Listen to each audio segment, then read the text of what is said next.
우리가 창세기 78번째 시간으로 하나님이 주신 꿈이라는 제목으로 같이 말씀을 나누도록 하겠습니다.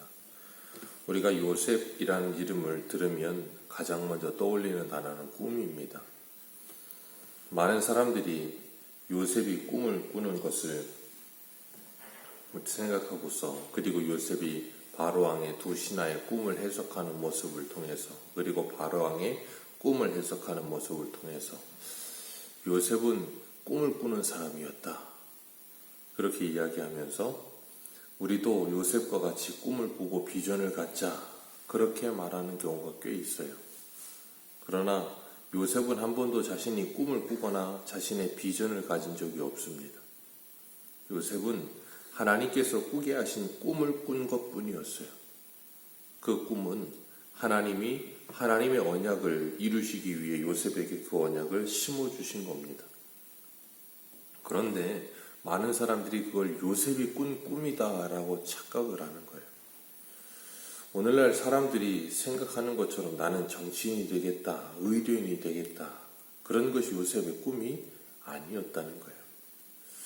하나님은 요셉을 통해 하나님이 아브라함에게 언약하신 그 언약을 이루시기 위하여 꿈을 꾸게 하신 거예요. 그 언약의 통로로, 그 언약의 과정 속에 요셉을 두셔서 요셉을 통해 하나님의 언약을 성취하시려고 요셉에게 하나님이 꿈을 꾸게 하신 겁니다. 우리가 아이들에게도 꿈을 꿔라 그렇게 말을 하지만 그 꿈이라는 게 거의 대부분 무엇이 되겠다에 초점이 맞춰질 때가 많아요. 무엇이 되겠다가 꿈이 되면 안 되고 무엇을 하겠다가 꿈이 돼야 되는 거예요. 의사가 되겠다가 아니고 의사가 돼서 뭘 하겠다가 꿈이어야 하고, 정치인이 되겠다가 아니고 정치인이 돼서 뭘 하겠다가 꿈이 돼야 돼요.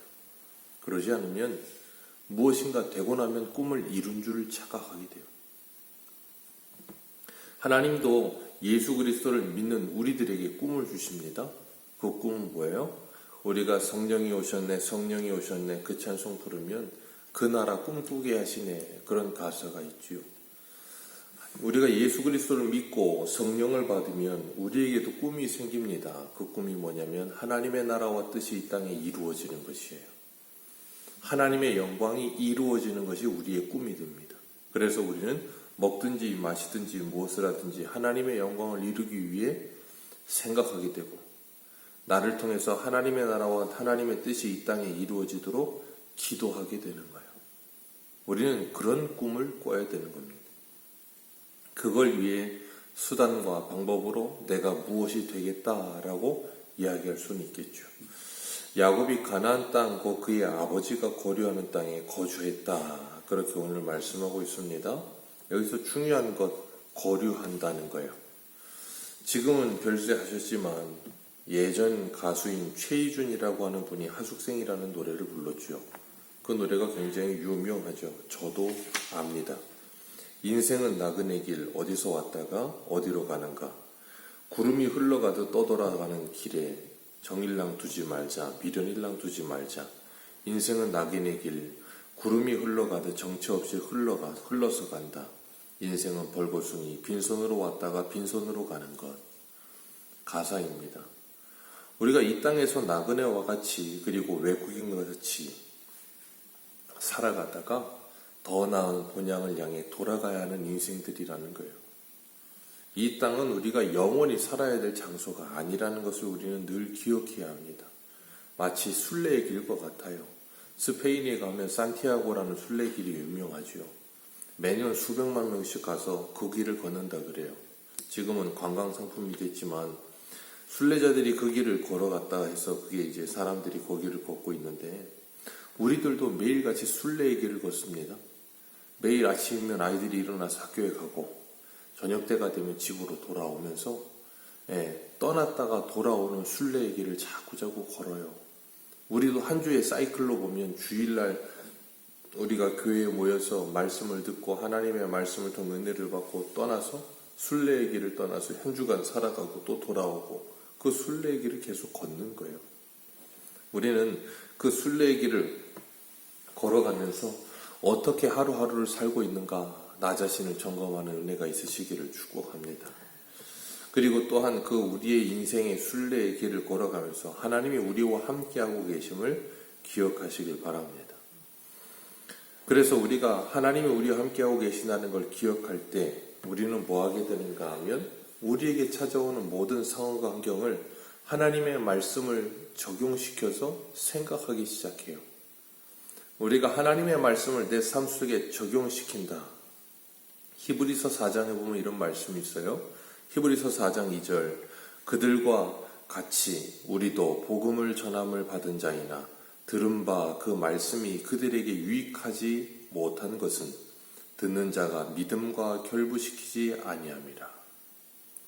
듣는 자가 믿음과 결부시키지 아니하면 그것은 아무런 유익이 되지 않는다는 거예요. 우리가 하나님의 말씀을 수없이도 많이 듣는데 그 말씀을 믿음과 결부시켜야 된다는 거예요. 그 말씀을 내 삶과 결부시켜야 된다는 거예요. 그 말씀을 듣고 믿으면 반드시 생활 속에서 순종이라는 말씀의 순종이라는 열매가 맺어져야 되는데 많은 사람들이 그걸 하지 않는다는 거예요. 믿음과 결부시키지 않는다. 그래서 아무런 유익이 되지 않는다. 하나님이 우리에게 주시는 일상 속에서 그 말씀을 결부시키는 삶 날마다 살아가시기를 축복합니다. 오늘 요셉도 하나님께서 자신에게 주신 꿈을 하나님의 말씀과 결부시키는데 20년이라는 시간이 필요했어요. 20년 동안 요셉은 그 꿈을 왜 꿨는지 이해도 못했고 20년의 세월을 살면서 그 꿈을 아마 잊어버리고 살았을지도 몰라요. 그런데 20년 후에 자기가 애굽의 총리가 되고 난 후에요. 자신의 형들이 와서 자신에게 절하고 난 후에요. 그 꿈이 무슨 의미인지를 깨닫게 되죠. 오늘 본문 2절을 보면 야곱의 족보가 나오는데 요셉이 17살의 형들과 함께 양을 칠 때 형들의 잘못을 보고 아버지에게 말했다 그랬어요. 요셉은 17살이었습니다. 앳되고 아무것도 잘 모르는 나이죠. 그런데 17살 정도 됐으면 그래도 어느 정도 사리분별은 있고 상황 판단을 할 줄 알아야 되는데 요셉은 아직 그런 사리분별과 상황 판단이 안 되는 아이였던 것 같아요. 쉬운 말로 말하면 밉상이에요, 밉상. 형들과 함께 양을 치는데 형들이 뭘 잘못했어요? 그러면 좀 형들의 잘못을 좀 이렇게 숨겨줄 수도 있고 그래야 되는데 그게 아니고 그 잘못한 걸 다 아버지에게 와서 이야기하는 거예요. 2절 말씀에 그들의 잘못을 아버지에게 말하더라 그랬는데 쉬운 성경 번역본을 보면 이렇게 표현했어요. 일러 바쳤다. 표현 자체가 좀 격하죠. 일러 바쳤다. 형들이 뭐 잘못하면 와갖고 무조건 일러 바치는 거예요. 그럼 분명히 아버지가 가만히 있겠습니까? 형들에게 또 한 소리 하기 시작하겠죠. 그럼 형들은 그걸 누가 이야기하는지 다 뻔히 알아요. 요셉이 이야기한 거예요. 그러면 그게 한두 번 반복되다 보면 17살이나 됐으면 이렇게 자꾸 하면 안 되겠구나. 내가 이러면 형들한테 미움받겠구나. 그런 생각을 해야 되는데 그런 생각을 못 하는 거예요, 얘가. 그러니까 참 앞뒤 분간이 안 되는 애지요. 그러니까 인생을 얼마나 험악한 인생을 통과해야 되겠어요. 그런 사리분별이 없는 애들은 인생이 참 힘들어집니다. 사람 사는 게 힘들어지고 사람 관계가 힘들어져요. 3절을 보면 요셉은 야곱이 노년에 얻은 아들이라 이스라엘이 여러 아들들보다 그를 더 사랑하므로 그를 위해 채색 옷을 지어 입혔다 그랬어요. 야곱도 참 아버지가 나이가 먹었으면 이제 정신을 차려야 되는데 아직도 정신을 못 차리는 거예요. 자기가 사랑하던 라헬이 낳아준 아들입니다. 그러니까 얼마나 이쁘겠어요. 그래도 어느 정도 밸런스는 맞춰야 되는데 그게 아니고 11 아들은 그냥 뒤에 차치하고 요셉만 그냥 그러면서 채색 옷을 입혀요. 그러니 그 채색 옷을 입은 요셉을 보면 형들이 얼마나 분이 가득하겠어요. 그냥 형제들끼리도 그런다고 하면 그게 미움의 대상이 될 텐데 배다른 형제들이에요. 그러니 얼마나 밉겠습니까? 채색 옷을 지어서 입혀주면 형들에게 거의 타겟이 되는 겁니다. 입고 나오는 순간 괴로움의 타겟이 되고 미움의 타겟이 되는 거예요. 그런 걸 좀 야곱이 생각했어야 되는데 그런 생각을 못 하는 거예요. 그리고 요셉도 또 그런 상황에서 자기가 꿈을 꿨다는 거예요. 꿈을 꿨다라는 표현을 써요. 그러면서 형들에게 이야기를 합니다. 그러니 이게 얼마나 철이 없는 거예요. 형들이 자기를 미워한다는 걸 알아요. 형들이 잘못한 걸 자꾸 고자질해요. 이 형들이 미워합니다. 자기 아버지는 자기를 편애하고 채색 옷을 입혀서 형들은 그걸 볼 때마다 막 화가 나고, 근데 아버지는 그런 자신을 더 사랑하고, 그러니까 오냐오냐를 큰 거예요. 쉬운 말로 말하면. 그러니까 무서운 게 없죠. 그러니 형들이 얼마나 믿겠어요. 그러니까 오늘 본문에 보면 계속 미워하고 더욱, 이 미워하고 표현 앞에 더욱이라는 말이 계속됩니다. 더욱 미워하고 이게 중첩되고 있는 게 계속해서. 그러니 얼마나 믿겠어요.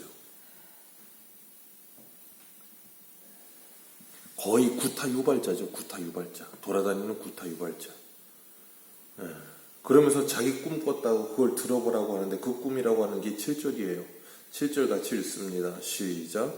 우리가 밭에서 몫이 나는 묻더니 내 나는 일어서고 당신들의 나는 내가 나는 일어서서 전하거리라. 이거 누가 봐도 형들이 내게 절합니다. 그 소리예요. 아니 이런 꿈을 꿨으면 말을 하지 말아야지. 그런 말을 대놓고 해요. 그랬더니 형들이 뭐라 그래요? 네가 우리 왕이 되려느냐? 이걸 좋아할 형들이 어디 있겠습니까? 지금까지의 상황, 1절부터 7절까지의 상황을 보면 요셉은 거의 지금 표적이 되어 있는데 거기에 대놓고 불난집에 기름을 붓듯이 이런 말을 하니 얼마나 얄밉겠어요. 그리고 9절에 또 꿈을 꿉니다. 그리고 나서 또 이야기를 해요.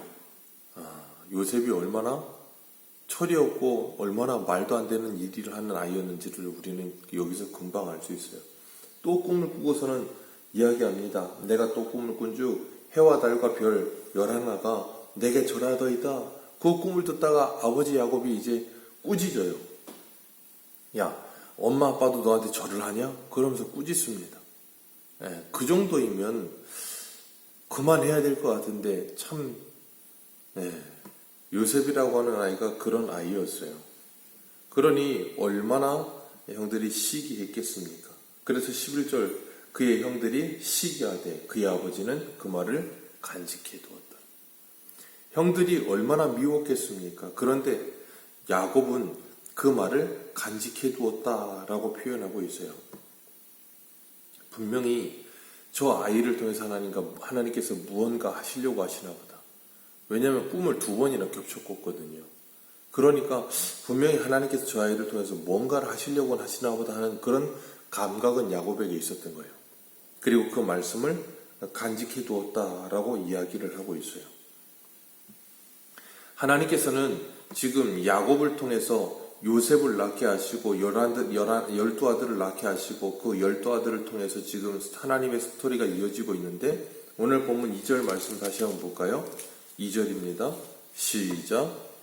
야곱의 족보는 이러하니라. 요셉이 70세의 생년으로서 그의 형들과 함께 양을 칠 때에. 거기까지만 읽습니다.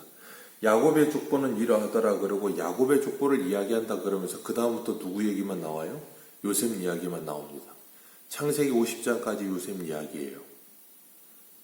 이건 뭘 이야기하고 있는가 하면 하나님께서 지금 창세기 28장 15절에서 야곱이 바단 아람으로 올라갈 때 처음 베델에서 야곱을 만나주시고 야곱에게 하신 말씀이 이거였어요. 네가 어디로 가든지 내가 너와 함께하며 너에게 이루고자 하는 모든 일이 이루어지기 전에 너를 떠나지 않겠다 그러셨거든요.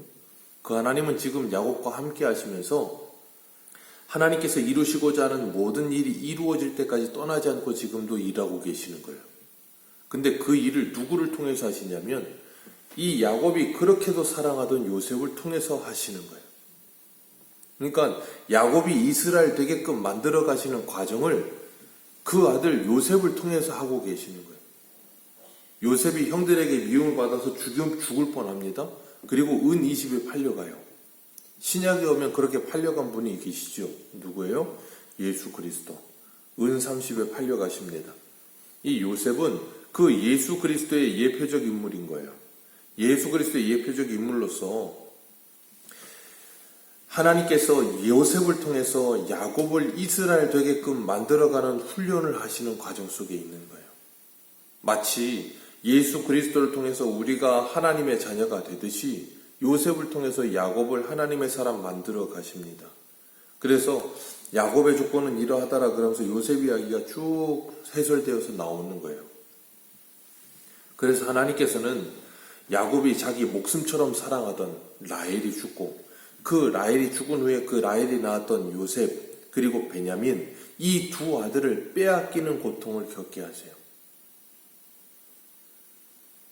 그래서 요셉은 형들에게 미움을 받아서 팔려가고, 그리고 형들은 야곱에게 그가 짐승에게 찢겨 죽었다고 이야기하고, 베냐민만 남아서 베냐민만 그렇게 위했는데 나중에는 기근이 찾아와요. 애굽에 내려갔다 왔는데 애굽의 총리라고 하는 사람이 네 동생 있지 않냐? 동생 데리고 와라 그런 거예요. 그러니까 야곱이 왜 말했냐? 아니라고. 알고 있더라고. 그러면서 이야기하다 보니까 그렇게 됐다고. 근데 야곱이 안 보내죠. 왜? 요셉도 잃어버렸는데 베냐민까지 보내면 어떻게 되겠어요? 그러니까 절대 안 보냅니다. 그런데 나중에는 먹을 것이 없어져서 버티다가 이제는 먹을 것이 없어 죽게 되니까 베냐민을 보냅니다. 베냐민을 보낼 때 야곱이 이런 말을 해요. 창세기 43장 14절, 전능하신 하나님께서 그 사람 앞에서 너희에게 은혜를 베푸사 그 사람으로 너희 다른 형제와 베냐민을 돌려보내게 하시기를 원하노라. 내가 자식을 잃으면 잃게 되리라. 그 사람이 누구냐면 요셉이에요. 요셉이 베냐민 데리고 와라 그랬더니 야곱이 결국에는 버티다 나중에는 하는 말이 이거예요. 내가 자식을 잃게 되면 잃으리라. 그리고 베냐민을 보냅니다. 그리고 베냐민을 보내고 나서 야곱은 요셉과 베냐민을 다시 얻습니다. 다시 만나게 되죠. 하나님께서 야곱이 죽어도 못지 못하던 그 요셉, 그 베냐민 끝까지 붙들고 있던 그것을 내려놓게 만드셔서 야곱으로 하여금 하나님의 사람이 되어지도록 훈련하시는 거예요. 그 일에 요셉이라고 하는 하나님의 도구로 쓰임받게 하시고, 그 요셉을 통해서 그 11 아들들도 하나님의 경륜을 경험하게 하시고, 그래서 하나님께서는 그들을 이스라엘의 12지파를 만드시는 하나님의 구원 사역을 합력하여 지금 뭐하고 계세요? 이루어가고 계시는 게 합력하여. 그래서 하나님은 하나님의 구원을 이루어갈 때 어떤 사람 한 사람에게만 이루시는 게 아니라 그 사람을 통해서 그 사람과 연관되어 있는 사람들까지도 하나님께서 하나님의 사람으로 빚어가시고 만들어가고 계시는 거예요. 오늘도 하나님은 하나님의 꿈을 주시고 요셉을 연단하고 야곱을 연단하듯이 하나님께서는 허물 많은 요셉을 붙드셔서 그에게 하나님의 꿈을 주시고 그를 통하여 하나님의 꿈이 이루어지도록 그들을 연단하셨어요. 그리고 그 하나님의 역사가 오늘 창세기에 기록되어 우리에게도 읽혀지고 있습니다. 그 하나님은 오늘 우리들에게도 하나님의 약속과 하나님의 말씀과 하나님의 꿈을 주시고 그 꿈이 이루어지도록 우리를 연단하고 계시는 줄 믿으시길 바랍니다. 그리고 마침내 하나님께서는 하나님의 그 모든 계획을 이루실 거예요.